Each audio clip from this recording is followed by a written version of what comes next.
ఉమ్మడి పశ్చిమ గోదావరి జిల్లా రాజకీయాల్లో సరికొత్త సమీకరణాలు మొదలయ్యాయా?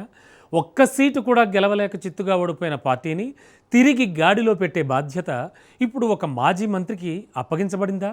పార్టీలో వలసలు, అంతర్గత కుమ్ములాటలు, కేడర్లో గందరగోళం, ఇలాంటి క్లిష్ట పరిస్థితుల్లో ఆ మాజీ మంత్రి ముందున్నది ఒక అగ్ని పరీక్ష.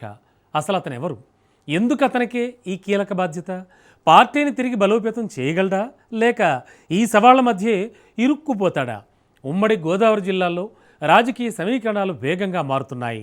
కాపు, క్షత్రియ వర్గాల లెక్కలు, జనసేన ప్రభావం, ఇలాంటి పరిస్థితుల్లో ఆ నేత ఎంట్రీ కేవలం పోస్టింగ్ మాత్రమేనా, లేక ఒక పెద్ద రాజకీయ ప్రయోగమా?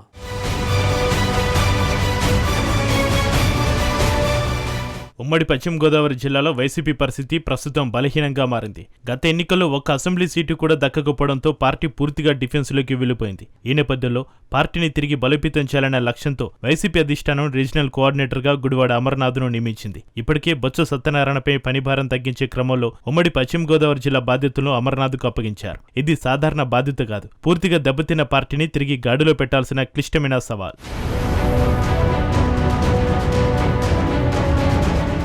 ఉమ్మడి పశ్చిమ గోదావరి జిల్లాలో వైసీపీకి ఎదురవుతున్న అసలు సమస్య ప్రత్యర్థి పార్టీల కంటే పార్టీ లోపల ఉన్న విభేదాలేనన్న అభిప్రాయం బలంగా వినిపిస్తోంది. గత ఎన్నికల తర్వాత వరుసగా కీలక నేతలు పార్టీని వీడటం జిల్లాలో వైసీపీకి పెద్ద దెబ్బగా మారింది. మాజీ డిప్యూటీ సీఎం ఆళ్ల నాని పార్టీని వీడటం, భీమవరం మాజీ ఎమ్మెల్యే గ్రంథి శ్రీనివాస్ గుడ్ బై చెప్పడం కేడర్లో తీవ్ర నిరాశను కలిగించింది. ఇంకా ఏలూరు, భీమవరం వంటి కీలక నియోజకవర్గాల్లో సరైన నాయకత్వం లేక స్థానికంగా కేడర్ దిక్కుతోచని పరిస్థితిలో ఉందన్న చర్చ సాగుతోంది. ఇది సరిపోదు అన్నట్లు పార్టీలో కొనసాగుతున్న నేతల మధ్య కూడా విభేదాలు తీవ్రంగా ఉన్నాయి. తాడపల్లిగూడలో మాజీ మంత్రి కొట్టు సత్యనారాయణను తప్పించి వడ్డీ రఘురాం నియామకం కొత్త వివాదాలకు దారితీసింది. నరసాపురం జిల్లాలో కూడా జిల్లాధ్యక్షుడు ప్రసాద్ రాజు, ఎమ్మెల్సీ కౌరు శ్రీనివాసుల మధ్య విభేదాలు పార్టీకి తలనొప్పిగా మారాయి. ఈ పరిస్థితుల్లో నేతల మధ్య సమన్వయం కుదర్చడం, క్యాడర్ను ఒకే దిశలో నడిపించడం గుడివాడ అమర్నాథ్ ముందున్న అతిపెద్ద సవాల్.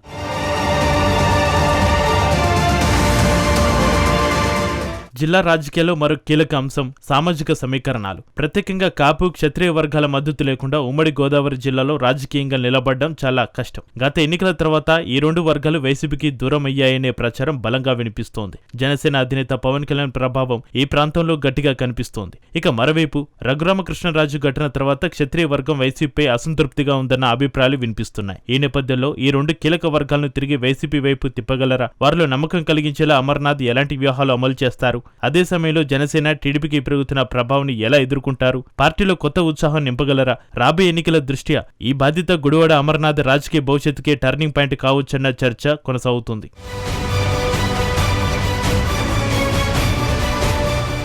మొత్తానికి ఉమ్మడి పశ్చిమ గోదావరి జిల్లా రాజకీయాలు ఇప్పుడు ఆసక్తికర మలుపు తిరిగాయి. గుడివాడ అమర్నాథ్కు అప్పగించిన ఈ బాధ్యత కేవలం ఒక పదవి కాదు, ఒక రాజకీయ పరీక్ష. పార్టీని తిరిగి గాడిలో పెట్టగలడా, లేక ఈ సవాళ్లలోనే చిక్కుకుపోతాడా? ఈ రాజకీయ చదరంగంలో అమర్నాథ్ వేసే ప్రతి అడుగు ఇప్పుడు కీలకం.